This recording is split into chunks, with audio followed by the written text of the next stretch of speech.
በስመ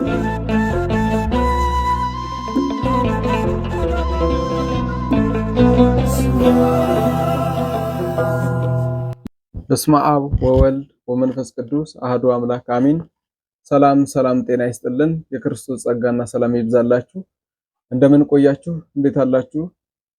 እንግዲህ ዛሬ አንድ ቪዲዮ ወደ እናንተ ይዤላችሁ ቀርቤያለሁ። ይህን ቪዲዮ በመጀመሪያ እንመልከትና ሐሳብ አስተያየት ወይም በቪዲዮ ላይ ተመርኩዘን ተገቢውን መልስ የምንሰጥ ይሆናል። በቀጥታ ወደ ቪዲዮ ወስዳችኋለሁ። ጉድ በለው ይድረስ ለክርስቲያን ወንድሞቼ የስጋ ወንድሞቼ ማለት ነው። የመንፈሳዊ እምነት እንለያያለን፣ ስጋዊ ግን ወንድማማቾች ነን ማለት ነው። ግን ይሄን ነገር ልብ በሉ። ይሄን ጥቅስ በደንብ ክፈቱና ይዩትና መልስ ስጡ። ማቴዎስ ወንጌል ምዕራፍ 20 ቁጥር 20 ላይ ግቡና ይዩት እስቲ። የዘብዴዎስ ሚስት የዘብዴዎስ ልጆች ሁለት ልጆችን ይዛ መጣችና ወደ ኢየሱስ ማለት ነው ምን አለች? አንዱን ልጄን በቀኝ አንዱን ልጄን ደግሞ በግራ ጀነት አኑርልኝ አስገባልኝ ብላለች። ጠየቀችን ጥያቄ ማለት ነው። ኢየሱስ ምን አለ? እናንተ ሞኞች የምትለምኑትን የማታውቁ ሰዎች ሆይ ጀነት እኔ ነኝ እንዴ የምሰጠው? ጀነት እኔ አልሰጥም። ጀነት የሚሰጠው አንድ አምላክ ብቻ ነው። እንደዚህ እያለ በግልጥ እየነገራቸው ኢየሱስ ጌታ ከሆነ ፈጣሪ ከሆነ ጀነት ለምንድን ነው የማያስገባው? እኔ ጀነት ማስገባት አልችልም እያለ አንተ ሆነ ጀነት የምታስገባም ብላችሁ ትጠብራላችሁ እንዴ? ተመለሱ። እሺ እንግዲህ በቪዲዮ ላይ እንደተመለከታችሁት ይህ አባት ወይም እንግዲህ ይህ ሰው የተናገረውን ነገር ተመልክተናል። መጽሐፍ ቅዱስ ላይ ያልተጻፈውን እንደተጻፈ አድርጎ አንብቦልናል። መጽሐፍ ቅዱስ ያላለውን እንዳለ አድርጎ አቀርቧል። እንግዲህ በእውነት ይሄ እንዲህ ያለ ውሸት እንዲህ ያለ ቅጥፈት ከዚህ ሰው የምንጠብቅ አይደለንም። እርሱ መቼስ ጥቅ ሰው ነው። አይደብራችሁም እንዴ ብለዋል። እንደው እርሱ አይደብሮትም? ግን እንዲህ አይነት ሐሳብ ሲያቀርቡ መጽሐፍ ያላለው እንዳለ አድርጎ መናገር፣ ያልተጻፈው እንደተጻፈ አድርጎ መናገር እጅግ የሚያሳፍር ነገር ነው እና እስቲ ካነሱት ሐሳብ ተነስተን የመጽሐፍ ቅዱስን ክፍል በጋራ አብረን እናንብብና እንመልከት እስቲ። በዚህ በማቴዎስ ወንጌል ምዕራፍ 20 ቁጥር 20 ላይ እንዲህ የሚል ቃል አለ። በዚያን ጊዜም የዘብዴዎስ የልጆቹ እናት ከልጆቿ ጋር እየሰገደች አንድ ነገር እየለመነች ወደ እርሱ ቀረበች ይላል። እንግዲህ ወደ ጌታችን ወደ ኢየሱስ ክርስቶስ የዘብዴዎስ የልጆቹ እናት የያዕቆብና የዮሐንስ እናት ማለት ነው። ከያዕቆብና ከዮሐንስ ጋራ እየሰገደች ነው የሚለው። እንግዲህ እየሰገዱ ወይም እየሰገደች አንድ ነገር እየለመነችው ወደ እርሱ ቀረበች። ወደ ጌታችን ወደ ኢየሱስ ክርስቶስ አንድ ነገር እየለመነችው ወደ እርሱ ቀረበች ነው የሚለው። እንግዲህ ስግደት አይገባም አትስገጂም አላላትም። እየለመነች ወደ እርሱ ከቀረበች በኋላ ጌታችን መድኃኒታችን ኢየሱስ እርሱም ምን ትፈልጊያለሽ አላት። እርሷም እነዚህ ሁለቱ ልጆቼን አንዱን በቀኝ አንዱንም በግራ በመንግስት እንዲቀመጡ እዘዝ አለችው። ስለ መንግስተ ሰማያት ስለማውረስ ስለማስገባት እዚህ ጋር የሚናገረው ነገር የለም። ያለችው ነገር ምንድነው? እነኚህ ሁለቱ ልጆቼ በመንግስትህ እንዲቀመጡ እዘዝ ነው ያለችው። ወይም ሁለቱ ልጆቼ በግራና በቀኝ በመንግስት እንዲቀመጡ እዘዝ በማለት ነው የተናገረችው። እንግዲህ በመንግስት እንዲቀመጥ እዘዝ ያለችው ምክንያት አስቀድሞ በዚሁ በዮሐንስ ወንጌል እዚሁ ምዕራፍ 20 ላይ ከቁጥር 17 ጀምረን ስንመለከት ኢየሱስም ወደ ኢየሩሳሌም ሊወጣ ሳለ በመንገድ 12ቱ ደቀ መዛሙርት ብቻቸውን ወደ እርሱ ቀረቡ ይላል።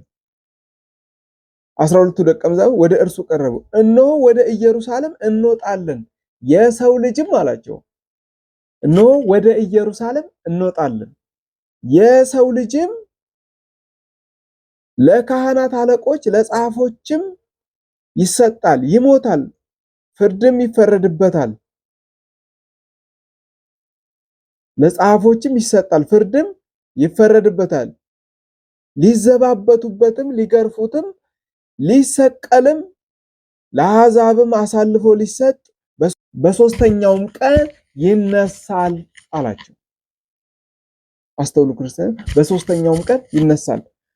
ኢየሱስ ክርስቶስ እየተናገረ ያለው እነሆ ተላልፎ ስለመሰጠቱ፣ በቀራንዮ ስለመሰቀሉ፣ በካህናት እጅ ተላልፎ ተሰጥቶ እንደሚገረፍ፣ እንደሚሰቀል፣ መከራን እንደሚቀበል፣ እንደሚሞት፣ ሞቶም ደግሞ እንደማይቀር በሶስተኛው ቀን እንደሚነሳም ጭምር ለሐዋርያቱ ወይም ለ12ቱ ደቀ መዛሙርት ነግሯቸዋል።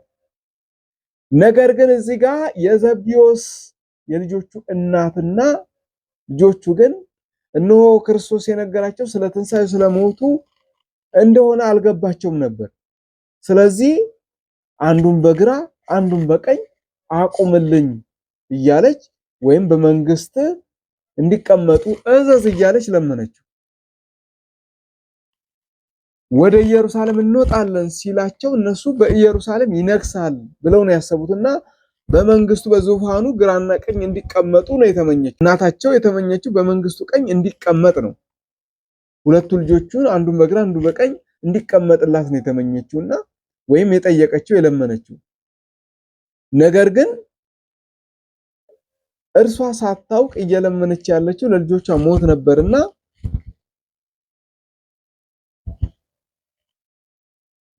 በመቀጠልም እንዲህ ይላል። ኢየሱስ ግን መልሶ የምትለምኙን አታውቂም፣ እኔ ልጠጣ ያለውን ጽዋ ልትጠጡ እኔም ልጠመቅ ያለውን ጥምቀት ልትጠመቁ ትችላላችሁን? አላቸው። እንችላለን አሉት። አስተውሉ። ኢየሱስም መልሶ የምጠመቀውንስ ጥምቀት እኔ ልጠጣው ያለውትን ጽዋ ልትጠጡ ትችላላችሁን? ብለው ጠየቃቸው። እነርሱም መልሰው እንችላለን አሉት። እርሱም የምጠጣውንስ ትጠጣላችሁ፣ እርሱም ጽዋውንስ ትጠጣላችሁ፣ በግራና በቀኝ ግን ከአባቴ ዘንድ ለተዘጋጀላቸው ነው እንጂ እኔ የምሰጥ አይደለሁም አላቸው።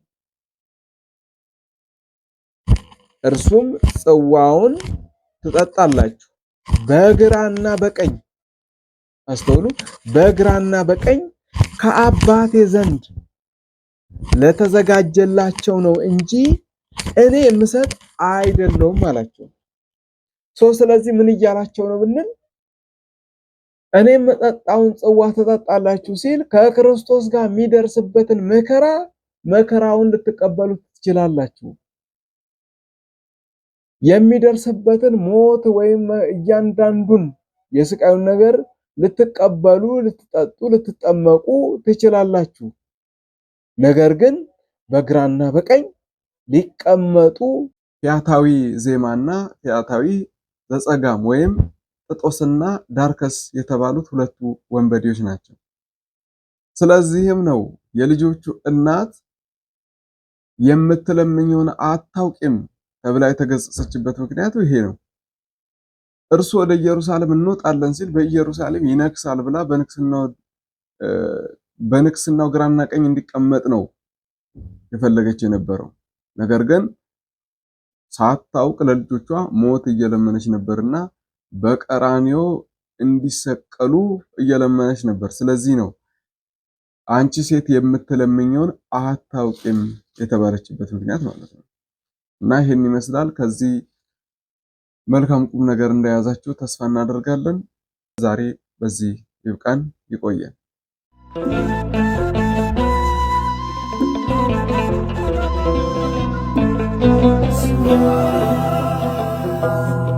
ለዛሬ ያዘጋጀንላችሁ ቪዲዮ ይሄን ይመስላል ነው። ከዚህ ላይ መልካም ቁም ነገር እንደያዛችሁ ተስፋ እናደርጋለን። ካዲያ ሚዲያውን ቶሎ አዳዲስ መረጃዎች እንዲደርሷችሁ ላይክ፣ ሼር፣ ሰብስክራይብ ማድረጋችሁ እንዳይረሳ። ይህ ኤማሁስ ሚዲያ ነው።